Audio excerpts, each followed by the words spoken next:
بسم اللہ الرحمن الرحیم. معزز خواتین و حضرات، آپ نے مولانا ابوالکلام آزاد کا نام ضرور سنا ہوگا.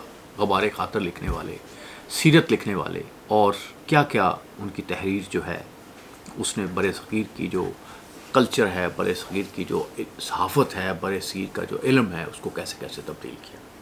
الہلال جو ان کا پرچہ ہے، اس نے اردو کی کیا خدمت کی.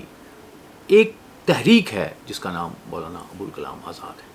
مولانا ابوالکلام آزاد کی کچھ پریڈکشنز جو ہیں وہ شورش کشمیری صاحب کے ایک انٹرویو کے حوالے سے جو انہوں نے کوئی 1946 میں کہا تھا کیا تھا، اور اس کے میں انہوں نے یہ کہا تھا. دو پریڈکشنز جو ہیں خاص طور پہ وہ بہت بیان کی جاتی ہیں، کیونکہ مولانا ابوالکلام آزاد بہت بڑے اسکالر تھے، بہت قابل احترام شخصیت ہے، لیکن ظاہر ہے پاکستان کے خلاف تھے. کانگریس کے وہ کئی دفعہ صدر رہے، اس کے بعد جب بھارت بنا تو وہ پہلے اس کے وزیر تعلیم بنے. تو بڑے ویژنری آدمی تھے، یا کچھ لوگوں کے خیال کے مطابق تو وہ بہت ہی زیادہ ویژنری آدمی تھے. تو مولانا ابوالکلام آزاد صاحب نے کی جو پریڈکشنز ہیں، ایک تو انہوں نے یہ کہا تھا کہ یہ بنگال جو ہے یہ آپ کے ساتھ نہیں رہ سکے گا. دوسرا انہوں نے کہا تھا کہ یہ پنجاب میں، سندھ میں اور سرحد کے درمیان جو ہے کنفرنٹیشن رہے گی. تیسرا یہ تھا کہ انہوں نے نفرت کی بات کی تھی. تو یہ ان کی باتیں جو ہیں اس پہ گفتگو کی جاتی ہے اور کہا جاتا ہے کہ یہ باتیں ان کے درست ثابت ہوئی ہیں. تو اس میں کچھ آپ ان سے اتفاق بھی کر سکتے ہیں، ان سے اختلاف بھی کر سکتے ہیں، لیکن ان باتوں کے صحیح ہونے کی وجہ بنیادی طور پہ یہ ہے کہ انڈیا جو ہے وہ مسلسل برِ صغیر میں اپنے ڈومیننس کے لیے، اکھنڈ بھارت کے لیے کام کرتا رہا ہے. اور بہت سے مسلمان جو ہیں، جن میں مولانا ابوالکلام آزاد جیسے لوگ بھی تھے، وہ انڈیا کی اس نیریٹو کو، انڈیا کی اس بات کو مانتے رہے ہیں، آج بھی مان رہے ہیں اور مانتے رہیں گے. یہ کوئی ایسی بات نہیں، قوموں میں، علاقوں میں، خطوں میں یہ بات ہوتی ہے. لیکن میں آج آپ سے کچھ اور بات کرنے جا رہا ہوں، اور وہ بات کیا ہے کہ ایک خواب تو یہ دیکھا تھا، جناح نے دیکھا تھا. کہا یہ جاتا ہے کہ پاکستان جو ہے اس نے مفادات کا تحفظ کیا ہے، یہاں کے وڈیروں کا، جاگیرداروں کا، دوسرے لوگوں کا. یہ بات بھی درست ہے، لیکن آپ کو یہ بات بھی ماننی پڑے گی کہ پاکستان اگر بنا ہے تو اس نے ایک ذات پات کا جو نظام تھا، جو سٹرکچرز تھے ہمارے معاشرے میں، وہ تبدیل ہوئے. بہت سے جو ہمارے شامی صاحب کہا کرتے ہیں کہ 70-80% لوگ جو ہیں وہ پاکستان میں جو بیوروکریسی میں آئے اور ٹاپ بیوروکریسی میں آئے، وہ ان ذاتوں سے جن کو یہاں کمی کہا جاتا تھا، تو ان کو ایک موقع ملا. ایجوکیشن کے جو فیسلٹیز ملی، اس نے یہ بیریئرز توڑے. یہاں جاگیردار بھی رہے، سرمایہ دار بھی رہے، دوسرے لوگ بھی رہے. میں یہ نہیں کہتا کہ یہ بات غلط ہے، لیکن ایسا انڈیا میں بھی رہا. انڈیا میں کچھ تبدیلیاں آئیں، کچھ اور طرح سے تبدیلیاں آئیں، لیکن ظاہر ایک خواب دیکھا تھا، جناح نے دیکھا تھا کہ جی انڈیپینڈنٹ آپ کو ہونا چاہیے.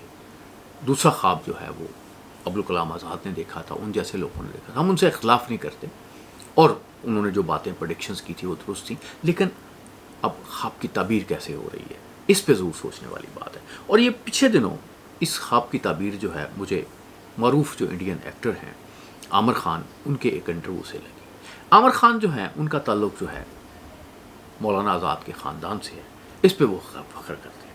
ان سے یہ سوال کیا گیا کہ آپ کی جو 2 شادیاں ہیں وہ ہندو عورتوں سے آپ نے کی، آپ کے بچوں کے نام مسلمان ہیں، تو اس طرح یہ بھی کہا گیا کہ آپ کی جو بہنیں ہیں آپ نے ہندوؤں میں شادی کی، یا ان کی بیٹی کی شادی جو ہے وہ ہندو میں ہوئی. تو اس پہ جو عامر خان کا جو انٹرویو ہے وہ بڑی ایک دلچسپ بات ہے کہ انڈین مسلمان جب اپنے انتہا پہ پہنچتا ہے، اپنے عروج پہ پہنچتا ہے، تو وہ اس کی کیا کیفیت، کیا صورتحال ہوتی. عامر خان اس کی بہت اچھی مثال ہے. عامر خان باکمال ایکٹر ہیں، ہم لوگ ان سے متاثر ہیں.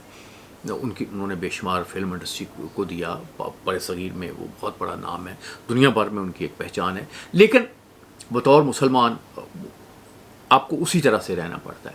عامر خان نے کہا کہ ہاں مجھے اپنے مسلمان ہونے پہ فخر ہے، لیکن مجھے اپنے ہندوستانی ہونے پہ بھی فخر ہے.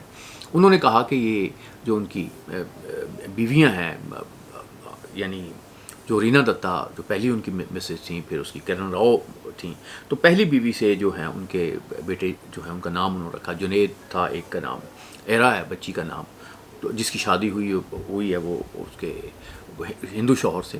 تو یہ دوسرا جو ہے وہ آزاد ہے نام ان کا. تو بات یہ بڑی دلچسپ بات ہے کہ لڑکوں کے نام مسلمان ہیں اور بیویاں ہندو ہیں. تیسری جو ان کی شادی کی بات بھی ہو رہی ہے، کچھ کر رہے ہیں، کچھ وہ بھی معاملہ چل رہا ہے، تو وہ بھی ہندوؤں میں چل رہا ہے. تو اصل میں جب آپ نے اس لیول پہ انڈیا میں پہنچنا ہے تو پھر آپ مسلمان نہیں رہ سکتے. جیسے آپ شاہ رخ خان کہیں، ان کی بیوی جو ہے وہ بھی ہندو ہیں. اسی طرح سے یعنی میں یہ نہیں کہتا کہ میں کسی پہ تنقید نہیں کرتا، لیکن میں یہ بات ضرور کرتا ہوں کہ یہ آپ کی مجبوری ہے. یہ عام بات کہی جاتی ہے کہ اگر آپ مسلمان ہیں تو آپ کی پھر باؤنڈریز ہیں زندگی میں ترقی کرنے کی، اس سے آپ آگے نہیں جا سکتے. لیکن اگر آپ ہندو ہیں، آپ کو ہندو بننا پڑے گا. جیسے عامر خان صاحب بن گئے ہیں کہ انہوں نے شادیاں ہندو لڑکیوں سے کیں، پھر اب جو بچے ہیں ان کا وہ مسلمان ہونے کا جو تشخص ہے اس کا معاملہ نہیں. لیکن عامر خان اصرار کرتے ہیں کہ نہیں وہ مسلمان ہیں، تو ہم اس پہ بلیو کرتے ہیں. مولانا طارق جمیل صاحب سے ملاقات ہوئی، وہ بھی بڑے ان سے متاثر ہوئے. طارق جمیل صاحب سے وہ بھی بڑے، عامر خان صاحب بھی متاثر ہوئے. تو یہ باتیں تو چلتی ہیں. لیکن ظاہر ہے کہ اگر آپ نے ترقی کرنی ہے ہندو معاشرے میں تو پھر آپ کو ہندو بننا پڑے گا. آپ عامر خان جب یہ کہتے ہیں کہ میں مسلمان ہوں، لیکن اس کے ساتھ وہ اس پہ بھی فخر کرتے ہیں میں ہندوستانی ہوں، تو اس کا مطلب یہ ہے کہ میری اگر بیٹی کی شادی ہندو سے ہوتی ہے تو کوئی اٹس آل رائٹ، اور بہنوں کی شادی ہندوؤں سے ہوتی ہے تو اٹس آل رائٹ. تو اگر آپ نے پھر ہندو معاشرے میں ترقی کرنی ہے تو مولانا ابوالکلام آزاد جو ہے انہوں نے یہ کہا تھا کہ پاکستان کے متعلق یہ خواب دیکھا تھا، لیکن شاید انہوں نے یہ نہیں خواب دیکھا تھا کہ جب یہ ہندو ڈومیننس ہوگی، جب یہ معاملہ چلے گا تو ہندو آپ کو انڈیپینڈنٹ رہنے نہیں دیں گے، آپ کی شناخت نہیں دینے دیں گے. اور یہ جو معاملہ ہے یہ تو مولانا آزاد کے خاندان کے ساتھ ہوا ہے. اور عامر خان صاحب تو کچھ اور بھی بات کرتے ہیں. وہ یہ کہتے ہیں کہ ہم نے اپنے بیٹے کا نام آزاد جو ہے وہ اس لیے رکھا کہ وہ ہم مولانا آزاد کی فیملی سے، میری بیوی جو ہے وہ اصرار کرتی تھی جو ہندو ہیں اس نے کہا رکھنا چاہیے. تو یہ کہتے ہیں کہ آزاد جو ہے وہ سیکولر نام ہے. یہ ایک نئی بات انہوں نے کی ہے اور انہوں نے ایک بڑی اچھی مثال بھی دی ہے. تو انہوں نے مثال دیا کہ چندر شیکھر آزاد جو تھے وہ ایک لیڈر رہے ہیں، انڈین کانگریس کے لیڈر رہے ہیں.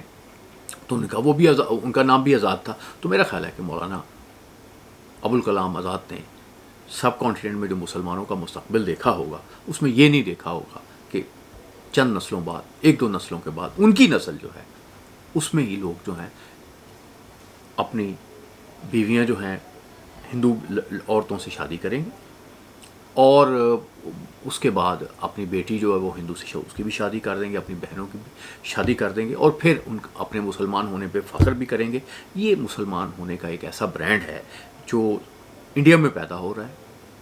لیکن چونکہ عامر خان صاحب بہت بڑے آدمی ہیں، امیر آدمی ہیں، بہت بڑے ایکٹر ہیں، تو لہذا اس پہ بہت تنقید نہیں ہوتی. لیکن میں بھی اس پہ کوئی ایسا عامر خان صاحب کو کوئی تنقید کا نشانہ نہیں بنا رہا. میں صرف آپ کی توجہ دلا رہا ہوں کہ جب معاشرے اس طرح سے چلتے ہیں کہ جس میں ایک معاشرہ جو ہے وہ آپ کو اجازت ہی نہیں دیتا کہ آپ اپنی جو ایک چیز ہے وہ اس کے ساتھ رہ سکیں.